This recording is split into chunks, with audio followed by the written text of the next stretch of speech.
ये महाराष्ट्र के कोल्हापुर में आखिर हो क्या रहा है? 10,000 के करीब लोग सड़कों पर आ गए। लोग एक आवाज में जियो का बायकॉट कर जियो की सिमें फेंक रहे हैं। इतना ही नहीं, कोल्हापुर और आसपास जियो के पेट्रोल पंप्स पर भारी सुरक्षा बढ़ा दी गई है ताकि लोग किसी भी तरह से अंबानी की संपत्ति को नुकसान न पहुंचाएं। लेकिन आप जानकर हैरान हो जाएंगे कि यह पूरा मामला एक हाथीनी से जुड़ा है। लेकिन आखिर पूरा मामला है क्या, जानेंगे वीडियो में आगे।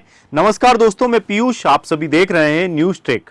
यह कहानी शुरू होती है कोल्हापुर के नंदिनी गांव से, जहां महादेवी नाम की एक हाथीनी पिछले 35 सालों से एक जैन मंदिर का हिस्सा रही है। उसे पूजा पाठ, धार्मिक अनुष्ठानों और परंपराओं में शामिल किया जाता था। गांव के लोग उसे सिर्फ जानवर नहीं बल्कि देवी का रूप मानते थे। लेकिन जून 2024 में हालात बदले।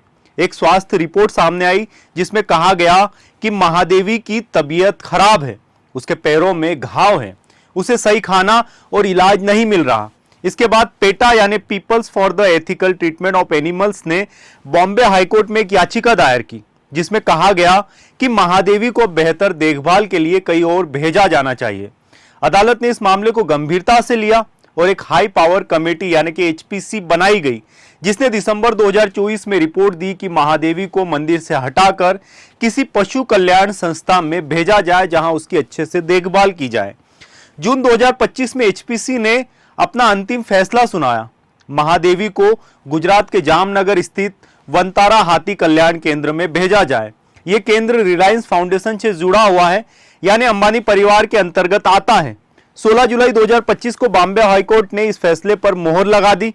कोर्ट ने कहा कि किसी भी धार्मिक परंपरा से ज्यादा जरूरी एक जीव का जीवन, उसकी सेहत और सम्मानजनक देखभाल है। इसके बाद मंदिर ट्रस्ट सुप्रीम कोर्ट पहुंचा, लेकिन 1 अगस्त 2025 को सुप्रीम कोर्ट ने मंदिर की याचिका खारिज कर दी। अब कानूनी रूप से कोई रुकावट नहीं बची थी। उसी महादेवी को जामनगर वनंतारा का जो केंद्र है वहां पर शिफ्ट कर दिया गया। लेकिन इसके साथ ही कोल्हापुर में माहौल पूरी तरह से बदल गया। 1 अगस्त को ही नंदिनी गांव और आसपास के इलाकों में लोग सड़कों पर उतर आए। हजारों की संख्या में लोग विरोध में शामिल हुए। बताया गया कि लगभग 10,000 के लोग आसपास लोग जो थे वो मार्च में शामिल हुए।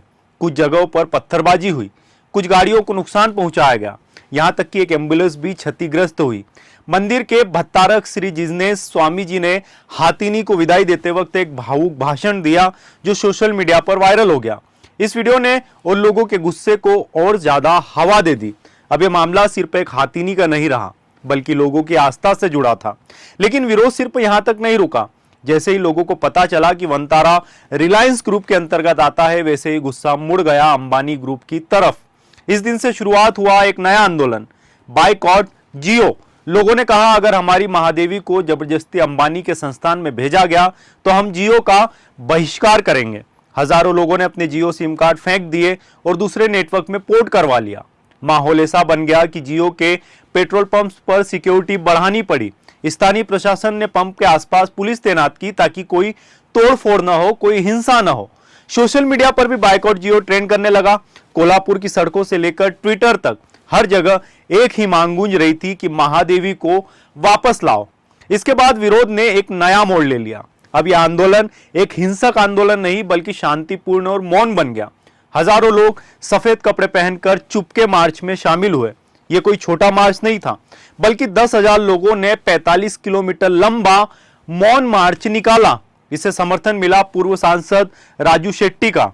महाराष्ट्र के स्वास्थ्य मंत्री प्रकाश आबिदकर ने भी इस मामले में पहल की। उन्होंने वंतारा संस्था, जैन मंदिर के संतों और स्थानीय नेताओं के साथ बैठक की। इस बैठक में वंतारा की ओर से कहा गया कि अगर कोर्ट इजाजत दे दे तो वो महादेवी को वापस कोल्हापुर भेजने को तैयार है। इस बयान के बाद आंदोलनकारियों में थोड़ी और उम्मीद जागी, लेकिन फिलहाल मामला अभी भी अटका हुआ है। 5 अगस्त 2025 तक यह विरोध जारी रहा। हर दिन कोई ना कोई रैली, मार्च या मीटिंग हो रही थी। लोग अब भी मांग कर रहे थे कि महादेवी को वापस कोल्हापुर लाया जाए। सरकार और कोर्ट के स्तर पर आगे क्या होगा यह कहना काफी मुश्किल है, लेकिन इतना साफ है कि यह सिर्फ एक हाथीनी की कहानी नहीं बल्कि एक ऐसा मामला बन गया जिसमें लोगों की भावनाएं, धार्मिक विश्वास, कानून का आदेश और कॉरपोरेट ताकत सब एक दूसरे से टकरा रहे हैं। सवाल यह है जब यह हजारों लोगों की आस्था का मामला है और साथ में महादेवी के स्वास्थ्य का, तो भारत जैसे देशों में दोनों चीजें जब अहम मानी जाती है तो क्या इसका कोई तीसरा उपाय नहीं हो सकता कि महादेवी को कोल्हापुर में ही रखा जाए, वहीं उसके हेल्थ के लिए अच्छे से ध्यान रखा जाए, वहां डॉक्टर से अपॉइंटमेंट किया जाए ताकि महादेवी भी ठीक रहे और लोगों का मन भी दुखी ना हो, लोगों की आस्था को किसी तरह का नुकसान ना हो। इस वीडियो में फिलहाल इतना ही। जानकारी अच्छी लगी हो तो चैनल को सब्सक्राइब जरूर करें, हमारे साथ बने रहे। आप सभी का बहुत बहुत धन्यवाद।